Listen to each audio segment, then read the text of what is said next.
Higher interest rates will mean indebted consumers will feel the pinch as their debt repayments increase.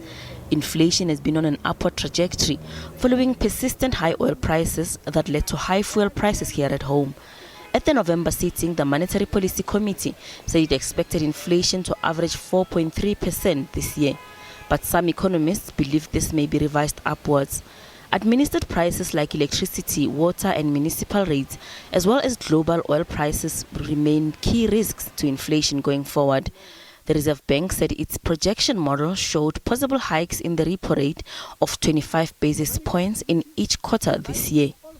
The primary reason being the elevated inflation rate. We saw inflation coming in at 5.9% in December, and the average for the year as a whole is 4.5%, although that is banging line with the midpoint of the Reserve Bank's target.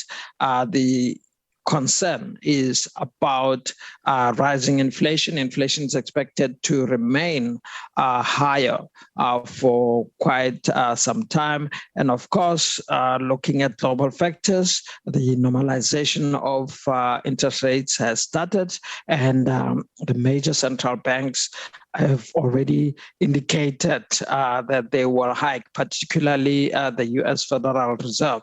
It is expected to hike as early as March this year. There are some concerns, however, that the higher interest rates will have a slowing effect on economic growth as higher debt repayments takes away from the disposable household incomes.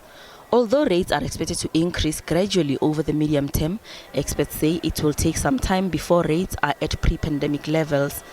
Others, however, say the Reserve Bank should take its time before continuing to raise rates. South Africa does not have a consistent investment confidence.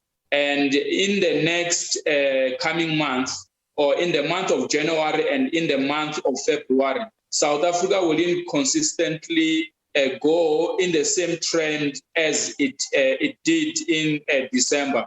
So I don't believe that we can only use what happened in December to take a decision that will affect people in general, while we are sitting with really a situation of poverty in South Africa that is above 60% and unemployment that is really unmanageable at the current point in time.